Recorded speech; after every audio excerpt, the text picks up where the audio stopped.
Hello વિદ્યાર્થી મિત્રો, તમારું સ્વાગત છે ગણિત અને તર્ક ચેનલ પર। આજે છે પર્સન્ટેજ ટકાવારી પ્રકરણનો ભાગ 4। તો શરૂ કરીએ પહેલા પ્રશ્નથી। તો જોઈએ આ પહેલો પ્રશ્ન। એક બેટ્સમેને 110 રન બનાવ્યા, જેમાં 3 બાઉન્ડ્રી અને 8 સિક્સરનો સમાવેશ થાય છે। તેણે વિકેટની વચ્ચે દોડીને તેના કુલ સ્કોરમાંથી કેટલા ટકા બનાવ્યા એ આપણે શોધવાનું છે। ટોટલ આપણને આપેલું છે 110 રન, 3 બાઉન્ડ્રી અને 8 સિક્સર આપી દીધી છે, એટલે એ આપણે બાદ કરીશું તો આપણને ખબર પડી જશે કે દોડીને એને કેટલા રન બનાવ્યા હશે, બરાબર। અને પછી આપણે એની ટકાવારી શોધી શકીશું। તો સૌથી પહેલા તો 3 બાઉન્ડ્રી મારી એટલે કે 4 તારી 12, 8 સિક્સર એટલે 8 છંગ 48, આટલા રન એને બનાવી દીધા આ રીતે બાઉન્ડ્રી ને સિક્સર મારીને। એટલે દોડીને બનાવેલા રન કેટલા થશે? 110 માંથી 12 + 48 એટલે 60 જાય એટલે 50। હવે ટકાવારી શું થશે? જે દોડીને બનાવે છે રન એ 50 × 100 ભાગ્યા ટોટલ રન 110, 50 × 100 ભાગ્યા 110 એટલે આપણો જવાબ આવશે 500 ભાગ્યા 11%, જેને આપણે કહી શકીએ 45.511 એ રીતે પણ લખી શકાશે। ઠીક છે, ચલો નેક્સ્ટ સવાલ જોઈએ।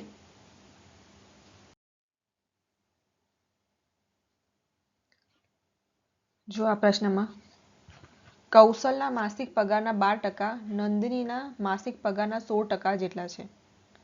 સોનલનો માસિક પગાર નંદિનીના પગાર કરતાં અડધો છે। જો સોનલનો વાર્ષિક પગાર 1.08 લાખ છે તો કૌશલનો માસિક પગાર કેટલો છે? સૌથી પહેલા જો કૌશલનો માસિક પગાર જોઈતો હોય તો શું હોવો જોઈએ? નંદિનીનો માસિક પગાર મળવો જોઈએ આપણને। નંદિનીના માસિક પગાર શેની પરથી મળશે? સોનલનો માસિક પગાર મળ્યો હશે તો। હવે આપણને અહીંયા સોનલનો વાર્ષિક પગાર આપી દીધો છે 1.08 લાખ, 1.08 લાખ એટલે 1,08,000, અને અહીંયા જોવાનું છે કે વાર્ષિક પગાર આપ્યો છે અને આપણે શોધવાનું શું છે? માસિક પગાર। તો સૌથી પહેલા તો આપણે બધા લખી નાખીએ કૌશલ, નંદિની અને સોનલ।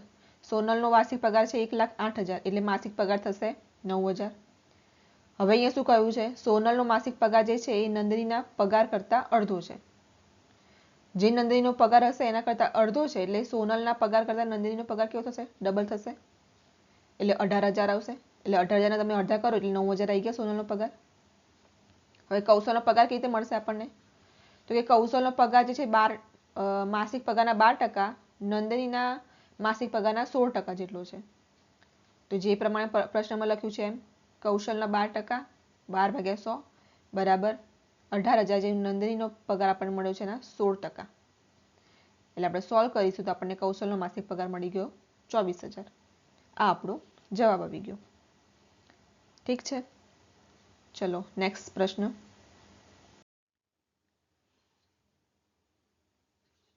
જો હવે આ પ્રશ્ન, પરીક્ષામાં પાસ થવા માટે કુલ ગુણના 36% મેળવવા જરૂરી છે। એક વિદ્યાર્થીને 198 માર્ક્સ મળે છે અને તેને 36 ગુણથી નાપાસ જાહેર કરવામાં આવે છે। વિદ્યાર્થી વધુમાં વધુ કેટલા ગુણ મેળવી શકે છે? એટલે મહત્તમ માર્ક્સ જે ટોટલ માર્ક્સ છે એ આપણે શોધવાના છે। સૌથી પહેલા અહીંયા શું આપ્યું છે? વિદ્યાર્થીના માર્ક્સ આપ્યા છે, બરાબર। માર્ક્સ આપ્યા છે એ કેટલા ગુણથી નપાસ થયો? 36 ગુણથી નપાસ થયો। એટલે જો એમાં 36 ગુણ મળી જાત 198માં તો એ કોના બરાબર થાત? 36% બરાબર થાત, કારણ કે પરીક્ષામાં પાસ થવા માટે 36% મેળવવા જરૂરી છે અને નાપાસ કેટલા ગુણથી થયો? 36 ગુણથી થયો। તો એને જેટલા માર્ક્સ મેળવ્યા છે એમાં આપણે 36 પ્લસ કરીએ તો આપણને 36% બરાબર જે છે એ ગુણ મળી જાય। સમજાઈ ગયું? પાસ થયો જેટલા માર્ક્સ મળ્યા છે એમાં જેટલા ગુણથી નાપાસ હોય છે એ વત્તા કરીએ એટલે આપણને મળી ગયા 36% બરાબર ગુણ મળી ગયા। 36% એ એટલે ટોટલ ગુણ, બરાબર છે। હવે આ ઇક્વેશન સોલ્વ કરીએ, 234 બરાબર 36% એ, તો એ બરાબર આપણને મળી ગયા 650। તો વિદ્યાર્થી વધુમાં વધુ કેટલા ગુણ મેળવી શકે? એટલે કે 650 ટોટલ ગુણ છે, એટલા જ વધુમાં વધુ એટલા જ ગુણ એ મેળવી શકે છે વિદ્યાર્થી, જો પૂરેપૂરા માર્ક્સ આવે તો પણ। શક્ય નથી પણ આપણે એ પૂછ્યું છે પ્રશ્નમાં એટલે આપણે આવી રીતે જવાબ આવશે આપણો 650, વધુમાં વધુ ગુણ મેળવી શકે છે। ઓકે, ચલો નેક્સ્ટ સવાલ જોઈએ। આ પ્રશ્નમાં શું કહેવામાં આવ્યું છે? પરીક્ષામાં છોકરીઓ અને છોકરાઓ માટે લઘુત્તમ પાસ થવાની ટકાવારી અનુક્રમે 35% અને 40% છે। એક છોકરાએ 483 માર્ક્સ મેળવ્યા અને 117 માર્ક્સથી નાપાસ થયો. છોકરીઓ માટે લઘુત્તમ પાસિંગ માર્ક્સ કેટલા છે આપણે શોધવાના છે. છોકરીઓ માટે લઘુત્તમ પાસિંગ માર્ક્સ ક્યારે મળશે? જ્યારે આપણને એના જે ટોટલ માર્ક્સ છે એ મળશે ત્યારે. બરાબર. હવે આપણે આગળના પ્રશ્નમાં જોયું એ પ્રમાણે જ પ્રશ્ન આ છે. છોકરાના માર્ક્સ આપી દીધા 483, બરાબર, અને એ કેટલા માર્ક્સથી નપાસ થયો? 117. તો 483 માં 117 આપણે પ્લસ કરી દઈએ તો આપણને ટોટલ એની જે પાસ થવાની ટકાવારી છે એ મળી જશે. બરાબર. એ છોકરાની ટકાવારી કોના બરાબર થશે? 40% બરાબર થશે. તો છોકરીઓ માટે કેટલી પાસ થવાની ટકાવારી છે? 40%. છોકરાઓમાં કેટલા છે? 35% હોવા જોઈએ. સોરી, છોકરાઓ માટે 40% છે અને છોકરીઓ માટે 35% છે. બરાબર. તો પહેલા આપણે લખી નાખ્યું કે 483 વત્તા 117 એ કોના બરાબર થશે? છોકરાઓના કેટલા પાસિંગ માર્ક્સ જોઈએ? 40%. 40% કોના? એ એટલે કે ટોટલ માર્ક્સના. ટોટલ માર્ક્સના 40% બરાબર પાસિંગ માર્ક્સ છે. અને એ પાસિંગ માર્ક્સ ક્યાં થશે? 483 વત્તા 117 કરીશું ત્યારે. તો 600 બરાબર 40% એ એટલે એ આપણને મળશે 1500. આ આપણને ટોટલ માર્ક્સ મળી ગયા. ટોટલ માર્ક્સ મળી ગયા એટલે આપણને લઘુત્તમ પાસિંગ માર્ક્સ મળી જશે છોકરીઓને ઇઝીલી. તો 1500 ગુણ્યા 35% કરીશું એટલે છોકરીઓના લઘુત્તમ પાસિંગ માર્ક્સ થઈ ગયા. 1500 ગુણ્યા 35% એટલે કેટલા આવ્યા? 525. આ આપણો જવાબ આવી ગયો. ઠીક છે. હવે આ પ્રશ્ન જુઓ. પરીક્ષામાં પાસ થવા માટે કુલ ગુણના 40% મેળવવા જરૂરી છે. વિદ્યાર્થીને 261 માર્ક્સ મળે છે અને તેને 4% માર્ક્સથી નાપાસ જાહેર કરવામાં આવે છે. વિદ્યાર્થી વધુમાં વધુ કેટલા ગુણ મેળવી શકે છે? વિદ્યાર્થી વધુમાં વધુ કેટલા ગુણ મેળવી શકે એટલે ટોટલ ગુણ શોધવાના કીધા છે. આગળના આપણે બે પ્રશ્નો જે કર્યા એનાથી આ કેવી રીતે અલગ છે? તો આગળ જે પ્રશ્ન હતા એમાં શું આપ્યું હતું? માર્ક્સ આપી દીધા હતા કે આટલા માર્ક્સ મળ્યા છે અને આટલા માર્ક્સથી એ નાપાસ થયો છે. તો આપણે એટલા પ્લસ કરતા હતા, એના બરાબર પાસિંગ માર્ક્સ આપણે મળી જતા હતા. પાસિંગ માર્ક્સની ટકાવારી મળી જતી હતી. હવે અહીંયા શું છે કે માર્ક્સ આપ્યા છે કે વિદ્યાર્થીને 261 માર્ક્સ મળ્યા પણ એ 4% માર્ક્સથી નાપાસ જાહેર કરવામાં આવ્યો છે. તો શું કરવાનું? અહીંયા 261 માં 4% જે છે એ આપણે વત્તા કરવાના. 4% કોના થશે? જે ટોટલ માર્ક્સના 4% આવશે એ. એ ટોટલ માર્ક્સના 4% જો આપણે વત્તા કરીશું તો એ પાસ થઈ જશે, પાસિંગ ગુણ મળી જશે. અને પાસિંગ ગુણ કેટલા છે? 40%. ટોટલ માર્ક્સના 40%. એટલે આ લખવામાં આવશે 261 વત્તા 4% એ બરાબર 40% એ. 261 બરાબર 36%. એટલે આપણને એ મળી ગયા 725.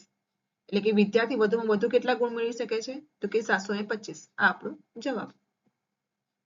ઓકે, ચલો નેક્સ્ટ સવાલ.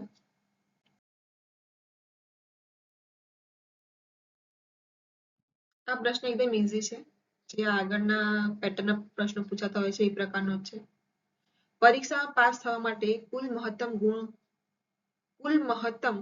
ગુણમાંથી 296 મેળવવા જરૂરી છે. એક વિદ્યાર્થીને 259 માર્ક્સ મળે છે અને તે નાપાસ થાય છે. વિદ્યાર્થી દ્વારા મેળવેલા માર્ક્સ અને પાસ થવા માટે જરૂરી જે છે માર્ક્સ એ વચ્ચેનો તફાવત છે 5%. તો વિદ્યાર્થી વધુમાં વધુ કેટલા ગુણ મેળવી શકે છે? કશું નથી આપ્યું, ડાયરેક્ટ અહીંયા લખી જ નાખ્યું છે આપણને વિદ્યાર્થી જે મેળવ્યા છે માર્ક્સ એટલે કે 259 અને પાસ થવા માટે જેટલા માર્ક્સ જરૂરી છે એ કેટલા આપ્યા છે? પાસ થવા માટે જરૂરી માર્ક્સ કે 296 આપ્યા છે. એ બંનેનો તફાવત આપણને આપી દીધું છે 5% છે. એટલે સીધો પ્રશ્ન મૂકી દેવાનો છે કે 296 માઇનસ 259 બરાબર 5% એ. એટલે એ ની કિંમત મળી ગઈ 740. એટલે વિદ્યાર્થી વધુમાં વધુ કેટલા ગુણ મેળવી શકે છે? તો કે 740 ગુણ મેળવી શકે છે વધુમાં વધુ. બરાબર. બે લાઈનનો પ્રશ્ન છે પણ બે લાઈનમાં સોલ્વ થઈ જાય છે. ઠીક છે. ચલો નેક્સ્ટ સવાલ જોઈએ. એક ટેસ્ટમાં 1100 છોકરાઓ અને 700 છોકરીની તપાસ કરવામાં આવે છે. ટોટલ છોકરાઓ અને છોકરીઓ કેટલા થઈ ગયા? 1800. જેમાં 42% છોકરાઓ અને 30% છોકરીઓ પાસ થાય છે. નિષ્ફળ થયેલા કુલ ટકાવારી છે એટલે કે ટકાવારી શોધો. હવે 1100 છોકરાઓ છે એમાંથી 42% પાસ થાય છે, બાકીના ફેલ થાય છે. 700 છોકરીઓ છે 30% પાસ થાય છે, બાકીની ફેલ થાય છે. તો આપણે એ રીતે કહી શકીએ છોકરીઓ 30% પાસ થાય છે એટલે કે 70% નપાસ થાય છે, બરાબર. 1100 છોકરાઓ છે, 42% પાસ થાય છે, એટલે બાકીના ફેલ થાય છે 58%. આપણે દરેક નિષ્ફળ જે વિદ્યાર્થીઓ છે ફેલ થયેલા એનું શોધી નાખીએ. તો નાપાસ થયેલા છોકરાઓ કેટલા થશે? 1158%, 638. 1142% કરીને પછી પાછા તમે પ્લસ માઇનસ કરો, એ થોડુંક લોંગ થઈ જશે. એના કરતા આ પ્રમાણે આપણે સોલ્વ કરી નાખીએ. નાપાસ થયેલ છોકરીઓ 700 ગુણ્યા 30%, સોરી 70%, એટલે 490 વહી ગયા. એ ટોટલ કેટલા થઈ ગયા ટકાવારી શોધવા માટે? 1128 ગુણ્યા 100 ભાગ્યા ટોટલ નંબર કેટલા છે? તો કે 1100 અને 700 એટલે 1800, એટલે આપણને ટકાવારી મળી ગઈ 62.67%. અહીંયા આપણે ટોટલ જે નિષ્ફળ ગયા છે એ લોકોની ટકાવારી શોધવાની કીધી છે, એટલે આપણે અહીંયા ટોટલ લીધું 1800. જો આપણને એવું કીધું હોય કે છોકરાઓની ટકાવારી શોધો કે છોકરીઓની ટકાવારી શોધો તો કેટલા લે? છોકરીઓની ટકાવારી શોધવાની કીધી હોત તો ટોટલ જે છે છોકરીઓ 700 આવે અને પેલામાં 1100 આવે, એટલે આ પ્રમાણે થશે. તો આટલા પ્રશ્નો સાથે આપણે આજનો વિડીયો અહીંયા પૂરો કરીએ છીએ. જો તમને આ વિડીયો ગમ્યો હોય તો લાઈક, શેર અને સબસ્ક્રાઇબ જરૂરથી કરજો. Thank you.